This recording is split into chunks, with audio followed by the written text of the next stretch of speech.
Welcome back to Echo Ridge, where I'm sure you're not surprised to hear that, once again, we have a problem. So I fired up Oxygen Not Included this morning with the intent of just letting it run for a little while, because we needed to collect more liquid hydrogen and liquid oxygen. And that's when I noticed all of the bees were gone. Save, thankfully, one last beta hive. Apparently one bee tiny survived long enough to be able to make themselves into a beta hive. This one's still maturing. But there's a problem. It's 6 degrees in here. And beta hives, their livable range stops at minus 0.1. So as soon as this thing finishes maturing, I have a suspicious feeling it's going to die off. Right now, its body temperature is minus 0.2. And I think it's because it doesn't start receiving the environment's body temperature until a little bit later. So from this point, I'm going to go ahead and pause. Now, you may have remembered that the entire area around this is a vacuum. And that way, any thermals that we create in here aren't going to escape. So hence my confusion of why this is all of a sudden 6 degrees. And then I look at the coolant and realize, oh, because the coolant's at 6 degrees. And oh yeah, we're not growing any sleet wheat either. Which points to one culprit, our aqua tuner right here. Aqua tuner has power, but it's disabled. It's not disabled here because the temperature threshold says turn on whenever it is above minus 4. It's actually disabled here. This was the emergency thermosensor that we put in to make sure that the thermal aqua tuner doesn't get too hot. And the way all this complicated automation was supposed to work is if this automation sensor or this hydro sensor didn't detect enough steam or water, well, we're supposed to let in more water from this liquid shutoff. And after following that long train, I realized exactly what I did.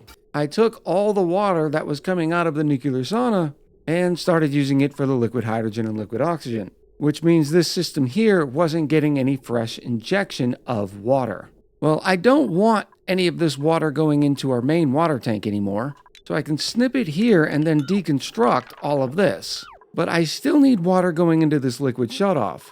If you remember, this system was created before we had plastic or access to steam turbines, and quite frankly is one of the systems I'm actually more proud of. It's a thermal aqua tuner being cooled just by new water. So what we need to do is make sure this also has a supply of water. So we're going to split it off 50-50 here. So there'll always be a little bit in this tank when this system over here actually needs some water. I'm definitely going to hurry them up on that and hopefully get this whole area cooled off before this beta hive finishes maturing. And now with this system receiving a 50-50 split, the liquid shutoff has access to water. And I just realized this is definitely not correct here, so we'll fix that. And now since the thermal aqua tuner is getting a nice fresh cold water bath, it can turn back on and start cooling this whole place down again. And it looks like we were successful. This beta hive is now fully mature and he's even started producing other bee tinies, which they will soon plant themselves back into some beta hives. Now a quick update because we haven't shown it in a little while. After we had finished mining all this out, and have been collecting all the uranium ore that comes from the sky, our wonderful little beta sanctuary has created us 35 tons worth of enriched uranium. We are never going to run out of nuclear power on this planetoid. Unfortunately, we also have another problem, and it has to do with power. This large power transformer thinks that there's no power wire connected. There's clearly a power wire connected. Highlighting over the heavy watt wire, you can see that we do have a potential load that's pretty high at almost 19 kilowatts. And I haven't seen our current load go above 15 kilowatts. So I feel pretty good about the condition of this grid. Well, as long as I stop adding things to it. But it still doesn't explain why this large power transformer doesn't think there's a power wire connected. What's even more odd is if I separate it and then reconnect it, okay, well it didn't do it that time. So then you might be thinking we're not creating enough power. Well, we definitely 100% are creating enough power. I mean, seriously, look at this entire system. It's 10 steam turbines running almost flat out. Not to mention we have the 2 power plants down here that have plenty of hydrogen in spare. And since they are in a power plant, they're capable of producing 1200 watts apiece. Not to mention, you can see this smart battery that sits on our grid is hovering around 17, 16 kilojoules. So it's not like we're not supplying enough power to the grid. Now, I will grant you that the grid is somewhat complicated, so maybe the simulation's just getting a little funky. Now, ideally around this time, with a colony that is this sophisticated, at least in terms of power, I'd be upgrading our spine to heavy watt conductive wire, which would allow us to go all the way up to 50 kilowatts. Unfortunately, we just don't have the refined metals for that quite yet.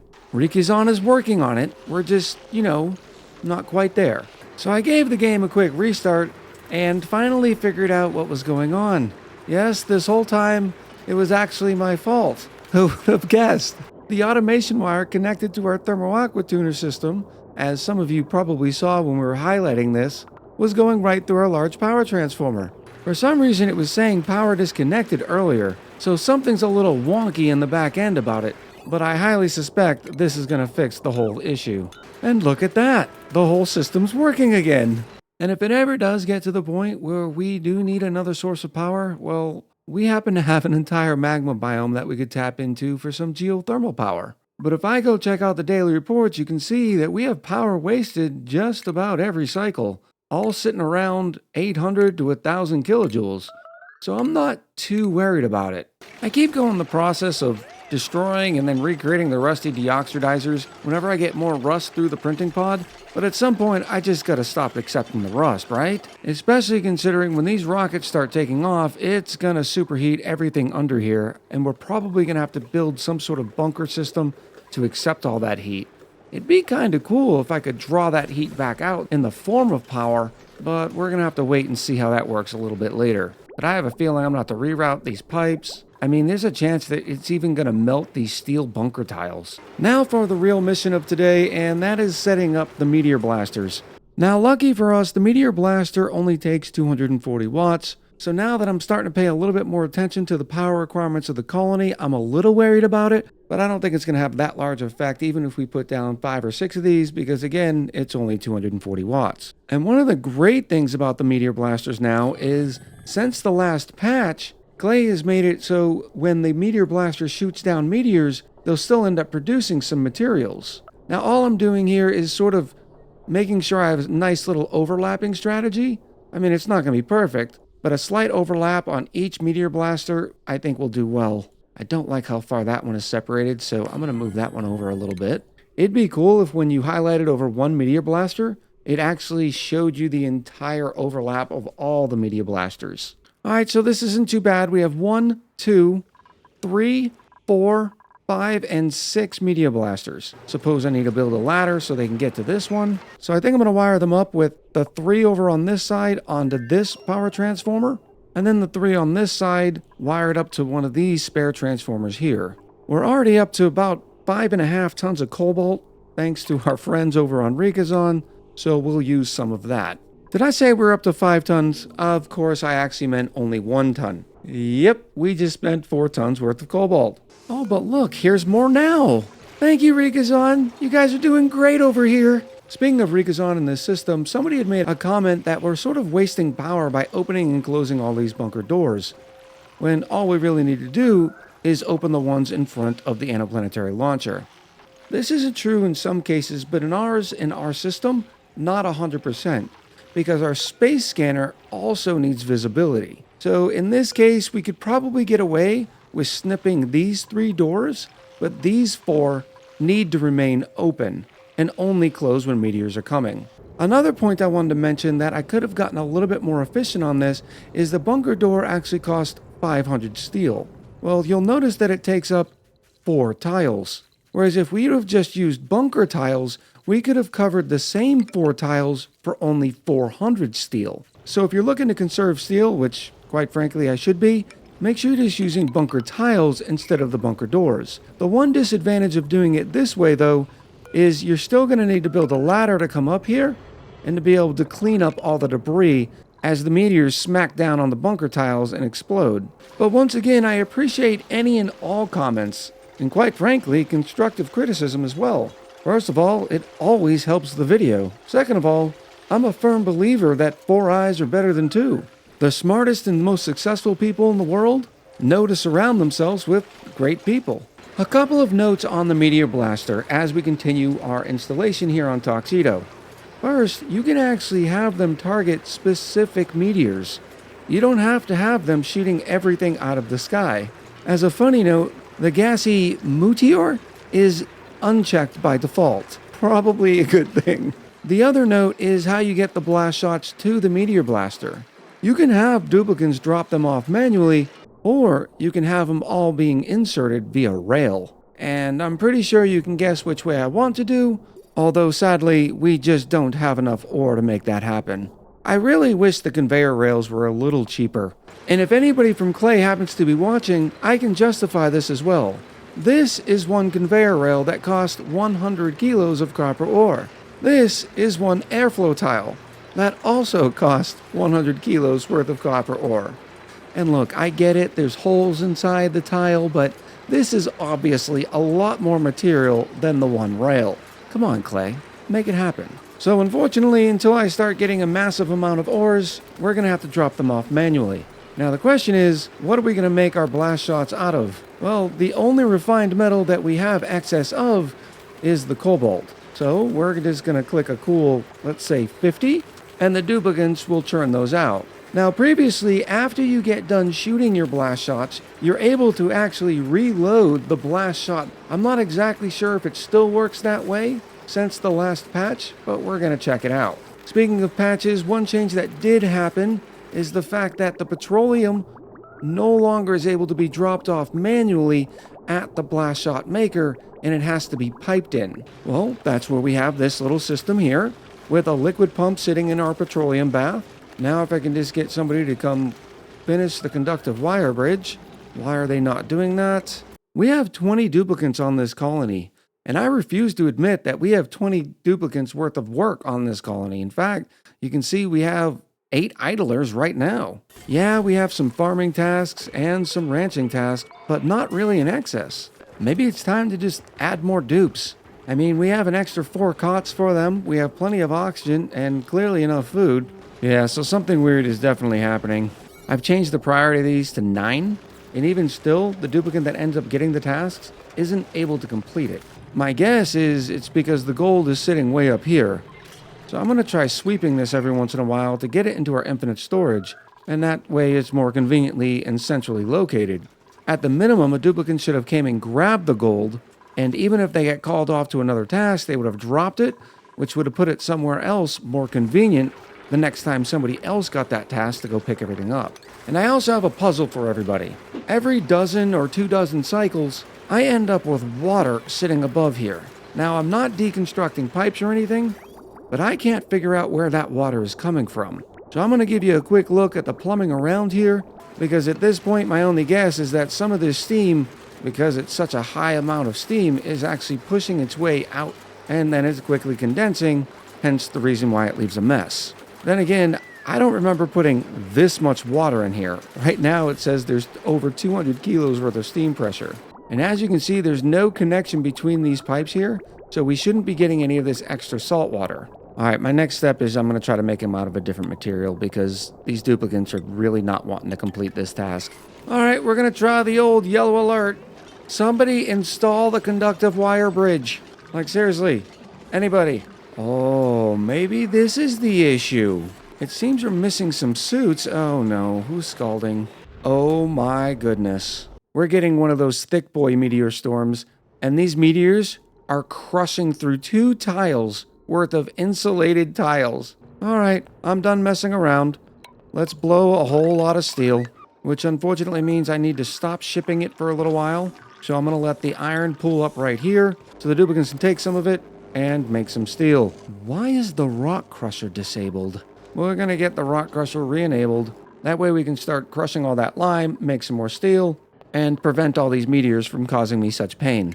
By the way, this regolith is coming down at over 300 degrees. All my super coolant has been pushed over to the side. I'd love to put some meteor blasters up here as well, except there's no petroleum here. And I suppose, yeah, I could ship some over, but I think the easiest way is just going to be to line this whole place with steel and just keep this little bunker door system in here. What I would like to know is how regolith ended up down here. Why didn't the space scanner catch it in time to block the meteors? Back over in Tuxedo, we have created entirely too many blast shots.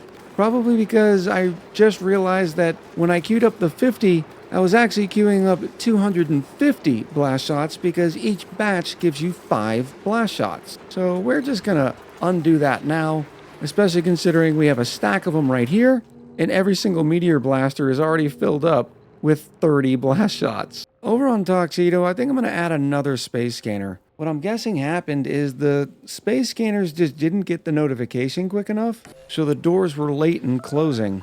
But this is going to take forever to clean up, not to mention the fact that the regolith is still sitting at 130 degrees, which means all the metals that are going through it are also now sitting at 130 degrees. It looks like I might finally be able to show you a show, because the meteors are coming. Well, apparently not for our planetoid, but rather for Setimista. That planetoid's getting hit by meteors. None of the ones in the core of our star map are.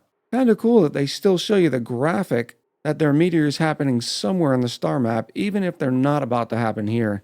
Looks like I'm waiting a little bit longer to show you. Oh dear goodness, what happened here? Oh, now I see.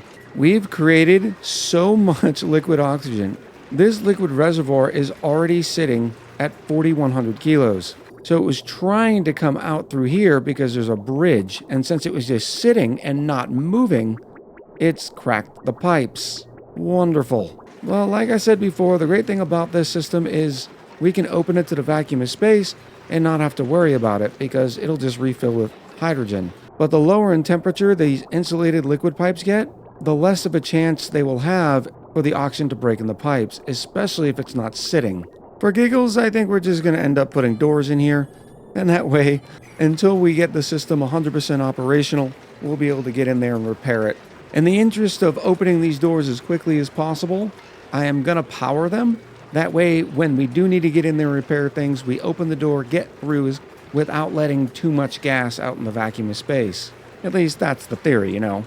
Some of you might have been thinking that it's because of the fact that they're sedimentary insulated liquid pipes, but you have to realize they're insulated liquid pipes inside of insulation. So I'm not concerned at all about the thermal transfer until we get out here. Because this area will be superheated with exhaust from time to time, I'm going to want to build all of these insulated pipes out of ceramic, which with only 12 tons of ceramic, we need to get to making some more, which unfortunately is going to require clay. And we don't have any off-gassing polluted water anymore, so I'm going to have to make a whole little system. This area would have been perfect because of all the polluted dirt and this polluted water that off-gasses, except for the fact that there's so much carbon dioxide in it, the polluted oxygen doesn't have a chance to form. Previously, we were dropping all the polluted dirt off in this conveyor loader, and it would just drop it right here to go with the ethanol distiller, polluted dirt, so that the poke shells could eat it and create more sand. But considering we're up over 700 tons of sand, I think we'll be okay on that front. So insert the Creaclator 1000. So now I'm just going to put it on sweep only, organic, and polluted dirt rot piles. So anything that I sweep up here will be dropped, and because it's a vacuum, it will keep off-gassing. But because there's a background, the polluted oxygen will stay for at least long enough for the deodorizer to grab it, turn it into oxygen, and then it'll eventually be pushed off to the vacuum of space. That way I don't have to worry about any overpressure issues. Then all we have to do is sweep it up. So no sooner did I get it fixed, of course, the oxygen came rushing back through the pipes where they broke. So I need to get all of this system in as quickly as possible. But it comes out from the liquid oxygen tank, travels up to the first two tanks, goes across to where the eventual two tanks are going to be, and then heads back. We have it staying in the vacuum as much as possible until it heads through here, and then gets dropped right back into the oxygen tank. Now, it will be somewhat of a pain because, if you remember, I did not plan on these two hydrogen engines for having 3 liquid fuel tanks, but we'll be able to put the oxidizer tanks where we need to in the end, and if there's something else here, well, the liquid oxygen is just not going to be dropped off. The same goes with the liquid hydrogen. We're still going to set the piping up to where each engine had 3 liquid fuel tanks, and that way, in case we want to add one in the future, we'll be able to do so without rerouting all of these pipes. And I've already ran out of ceramic. That stinks. Time to do a test and see what the next best insulation is. Definitely not going to be sedimentary rock, but we'll put it there anyways. Igneous and sandstone. Fun fact that wolframite can actually be used as an insulated material. Didn't realize that. In the end, I'm going to go with standard igneous rock because it's got the slow heating component. So ideally, it'll prevent the temperature change from happening for at least a little while until I get enough ceramic to be able to replace these tiles. The loop is finished. It's mostly ceramic, but there is some igneous rock. And as you can see, because we're in a vacuum, the oxygen's not changing temperatures very much. What little it is changing is because it's actually cooling down the pipes as it goes. The oxygen makes it all the way back to its tank, so we don't have to worry about issues like this anymore. This little tile is a little bit of a pain because I have to deconstruct this tile, to be able to repair this pipe. But after that, the oxygen side should 100% be done, so now we just got to worry about making more liquid hydrogen. So now I can go and deconstruct this shameful scaffolding. That highlights the fact that the system was broken in the first place. For those wondering, the liquid oxygen comes out at minus 191.4, enters the vacuum at minus 191, and returns at around minus 188 until it finally gets back into the tank at around minus 187. So we have plenty of room before we'd make it to the minus 183 where it'd turn back into a gas. I'm in the process of making the pipes for the hydrogen, so I put the tanks back just long enough to make sure I've hit all the inputs, which we now know we have. So then I can come all the way across and do the exact same thing, except how do I get back in? The port is right here. Maybe I go to the bottom row first, come up for the second row.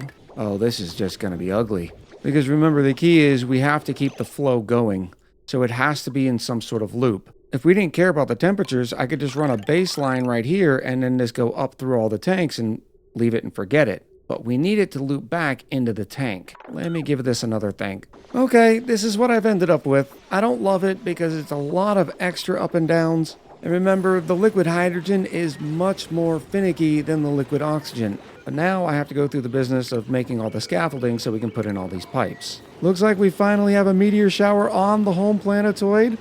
We're going to get to see the space guns in action. Nope, apparently once again, Tuxedo got spared, and the other planetoids did not. Well, the loop's in. We're still making a bunch of hydrogen. Right now, we're sitting around 400 kilos in each tile and a little bit up here.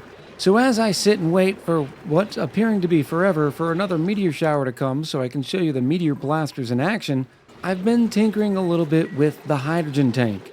And as you can see, I have the pump running. I did it for a couple of reasons. One, I wanted to test out these lines to make sure everything was working just fine, which it is. And lucky for us, the hydrogen's coming back in at minus 251.4, which is very close to where it would turn back over into a gas, but it just hasn't hit that threshold of about 1.2 to 1.4 degrees when it'll actually convert. Also, in another update, since we're just sitting here, since the last sweep, we have almost 5 tons of iron, a little over 8.5 tons of gold, and a little over 4 tons of cobalt. We finally are stabilized with refined metals. Not so much on ores though. Hence the reason I'm pumping all this water out.